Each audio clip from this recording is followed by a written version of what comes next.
For the past few months I've been sharing with you my insights sa fruit of the Spirit. And let me just read that again for my version. Sabi dyan, Galatians 5:22 and 23 says, "But the fruit of the Spirit is love, joy, peace, patience, kindness, goodness, faithfulness, gentleness, self-control. Against such thing there is no law." Pinag-usapan natin ng love. I was sharing with you na marami pala tayong hindi naintindihan sa love, at least sa akin. Especially this concept of love language.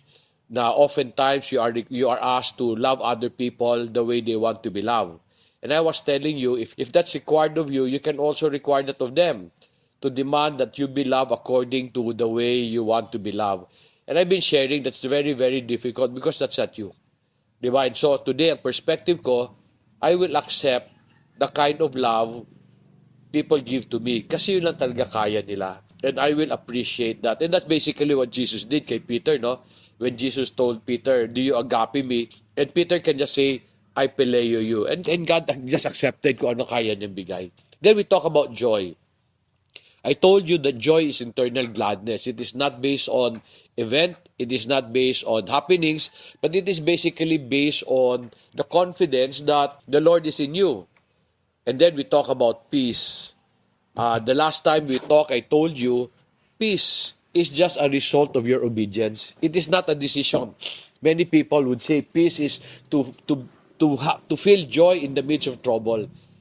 Ay, hindi yun ang pagkaintindi ko. Peace is a result of your obedience.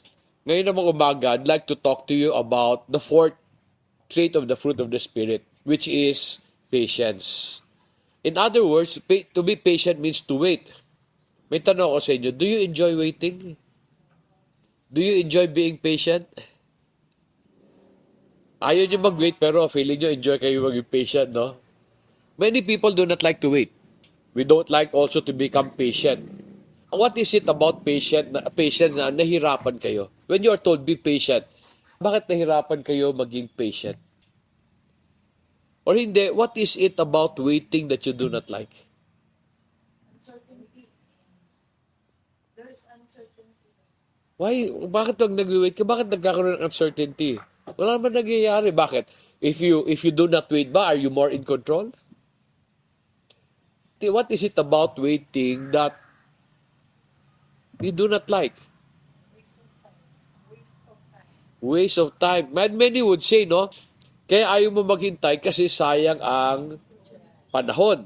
Towards people, being patient is basically your attitude towards life. Now, the Greek word for patience, medyo mahirap siya. Makrothymia. Ang ibig niya sabihin, to tolerate, to endure, and long-suffering. Yung Hebrew word naman is arek. It means to be slow to anger and the willingness to endure long-suffering. Both definition talked about long-suffering. Do you like that idea? Long-suffering? Ako naniniwala ako itong rason bakit people do not like the idea of patience. Kasi ayaw nila mag-suffer. Now, kailan ba kayo na-motivate to do a certain task? When are you motivated to do a certain task? Kailan kayo na-motivate? Result lang? Ha? Result lang ba? Pag nakita ng result? When are you motivated to do a certain task? When you are sure that you are capable of doing it. Yun lang ba? Diba you do it because there is a benefit to you? Diba? Maski pag nagawa mo at the end of the day, pag walang benefit, are you motivated? Wala naman. In fact, normally pag tinatanong mo tao, gawin mo to, anong tanong nila sa'yo? Anong pakinabang ko dyan? Di ba ganun din naman kayo? Pero di ba yun ang normally, di ba pag when you're asked to do certain things, ang tanong, anong pakinabang ko dyan? Now, if it is, ang pakinabang is to suffer in a long time, medyo parang, ang hirap ata maging patient. Most of the time when people are asked to do something, ang tanong nyo, what's in it for me? Si Junay, nagpapasalamat sa trabaho niya. Yung trabaho mo, Junay, ang pinapasalamatan mo.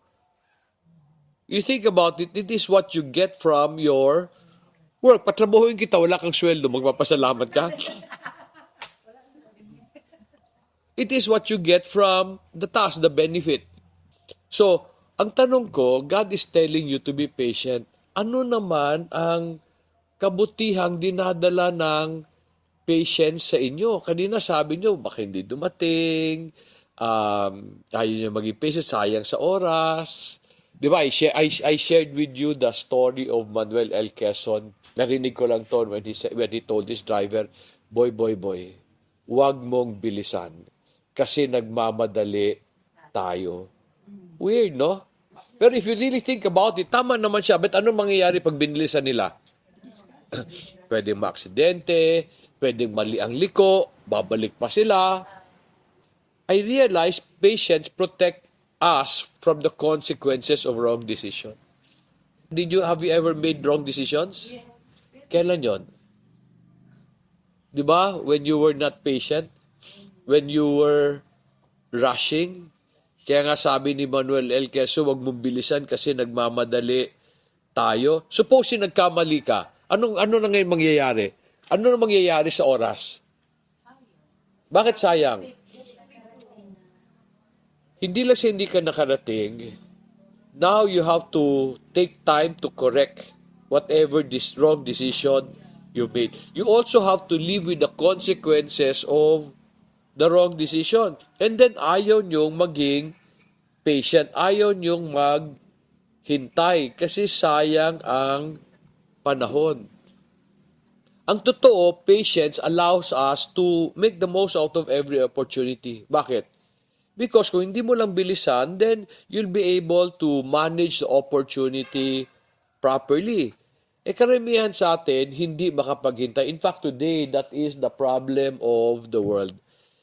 You know, I was interviewing some people because I'm creating this values formation online. And I was asking people, ano pain point mo? Sabi nila, may nagsabi sa akin, you know, we pursue our passion and yet we feel we are in the wilderness. Ano wilderness? Ano wilderness? Hinahanap pa rin nila kung saan ba talaga sila dapat. And yet, hindi sila makapaghintay. They cannot stay put. Lalo silang napapahamak, wala silang peace. Pero ang tanong, siguro, sabi ko sa inyo, when are you motivated to do a certain task? When you have a benefit. So ang tanong ko, why does God want you to be patient? Ano naman ang benefit sa atin? If you will read Genesis chapter 1, you will see a phrase doon repeated 7 times in 14 verses. And the phrase was, God created them according to their kind. It was repeated 7 times. In Genesis 1, paulit-ulit yon. God created them according to their kind. What does that mean? Ang ibig sabihin nun, as God has a specific design for every object or for every creature that He created, meron siyang specific design. And so therefore, if you want to make the most out of your life, we must respect those design. What do I mean? There is night, there is day. There is summer, there is winter. When should you work? You work during the day. And then you work during summer. Pag hindi ka nagtrabaho during the day, what will happen? Wala kang kakainin sa gabi o sa winter. But some people want to become rich quickly, so they work in the morning and they work at night. Okay, they work in the summer and they work in winter. What happens if you do not rest? Diba, you will get sick. And yet many people are rushing. Meron akong narinig nun na kwento. This boy wants to become rich very quick. So 4 na oras lang daw siya matulog sa isang araw. And he was 25 years old. And so kinausap niya kaibigan ko, naghingi siya ng counsel kasi stress na stress siya. Sabi niya, what should I do? Sabi ng kaibigan ko, matulog ka lang. Tulog will solve many things. Kaso lang minsan, minamadali natin, we are not patient enough to just do what is right. Ang ibig din sabihin ng God created all things according to their kind, is ang aso, pwede lang manganak ng aso. Ang baka, pwede rin mag-produce ng baka. Ang unggoy, hindi pwede mag-produce ng tao. Even if you think you're a woman, ba yun ang issue ngayon eh. Define a woman. Pati ko narinig, I feel like I'm a woman. Woman ka ba talaga? And yet your biology tells you you're not a woman. Yes. Then you're trying to change God's design. So ngayon, nagkakaroon ng maraming problema. Because you're not patient enough to respect kung ano ang design ni God. If you want to enjoy life, you must be patient to just live according to the design. You should not change the nature of things or rush the development of what you have. Alam ba nyo, even Solomon talked about this idea. Si Solomon, matagal na siyang namatay. Can you go to Ecclesiastes 8 verse 6? Ecclesiastes 8:6. For there is a proper time and procedure for every delight, though a man's trouble is heavy upon him. Basically, Solomon is telling us, ayaw mo ng gulo? You follow the proper time and the proper procedure kasi it will bring you delight. So, oftentimes we say, hindi tayo makapaghintay because sayang ang panahon. And I say, you should be patient kasi sayang ang panahon. If you do not respect the proper time and proper procedure, I've been talking to certain sales people and sa selling, meron tinatawag na sales process. So merong mga bagay na, para rin yan sa farming, meron kayong susundan, di ba? Sa nursery muna, transplant, meron kayong sundan. But some people cannot wait. And sabi nila, kasi sayang ang panahon. And I was telling them, alam mo, pag in-skip mo yung isang step, ulitin mo rin naman yan eh. Sayang ang panahon. Hindi nyo alagaan ang nursery natin, patay na naman siya, ulitin na naman natin, sayang ang panahon. So hindi totoo na pag hindi ka naghintay, bibilis. In fact, pag hindi ka naghintay, sayang ang panahon. We will have to correct the wrong things we did. And then lalo siyang babagal kasi uulitin mo rin naman. Siguro sa inyo, Chab, no? Sa pineapple. You skip one process, then you have to do many things in order to compensate. And that's basically the issue in life. Makaramihan ng tao criticize farmers. Today, I'm also studying, there are two types of salespeople, hunter and farmer. Ayaw ng mga tao ang farmer kasi daw passive, laid back, not in control. Hindi totoo yan.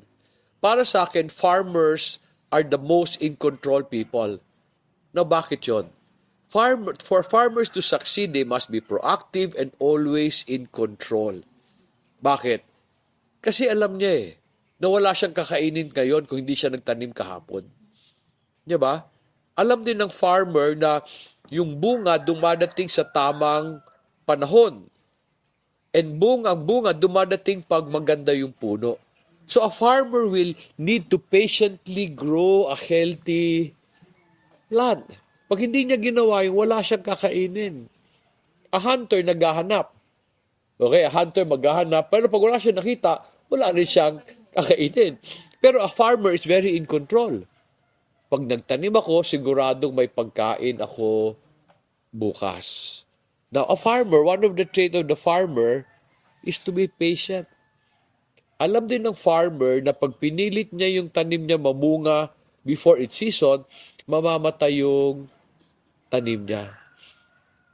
But patience is a trait of a farmer, not of a hunter.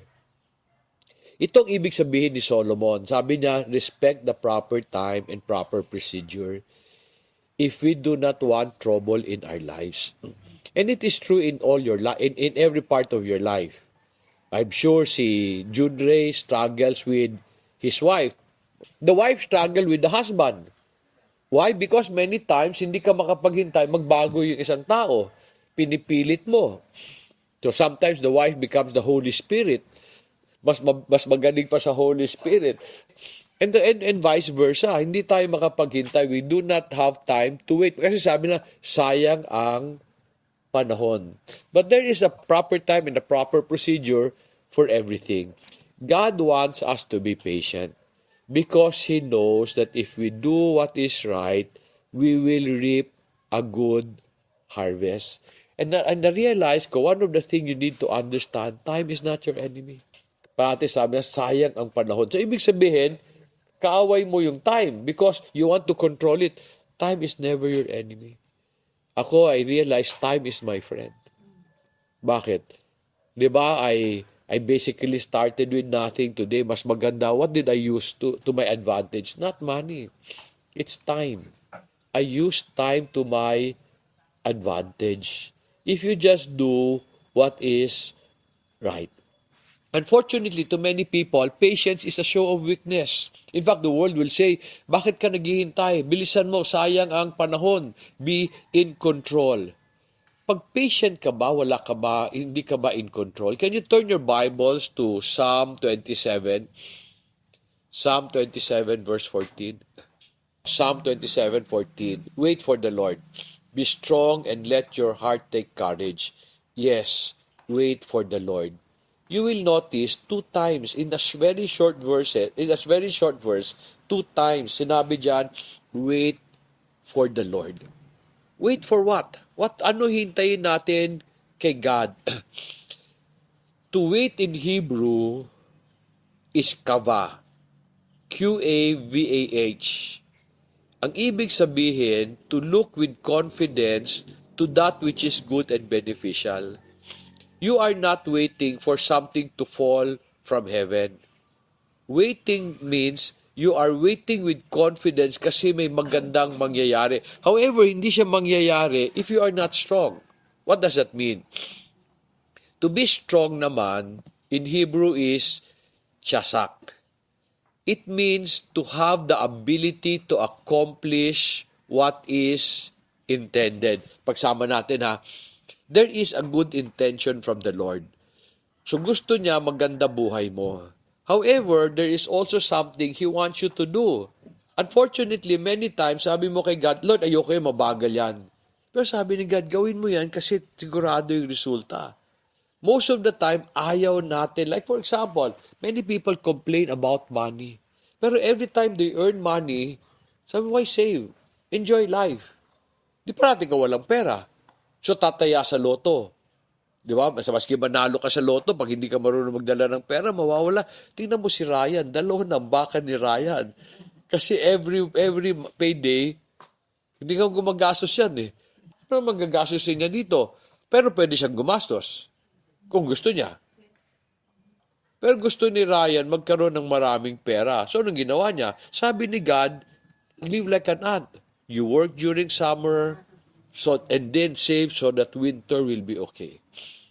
So, what is patience telling us? You wait in anticipation that if you do what God is telling you to do, good things will come. You see, we are just stewards, tagapangalaga. Hindi tayo ang may-ari, hindi tayo ang in control. Pero the God who's in control is telling us, gawin mo to, and then trust na mangyayari. That requires patience.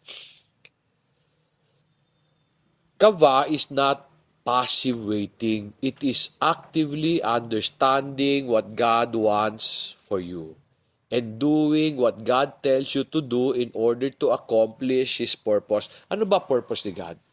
The purpose ni God is for you to have abundance. His purpose is for you to have a good life.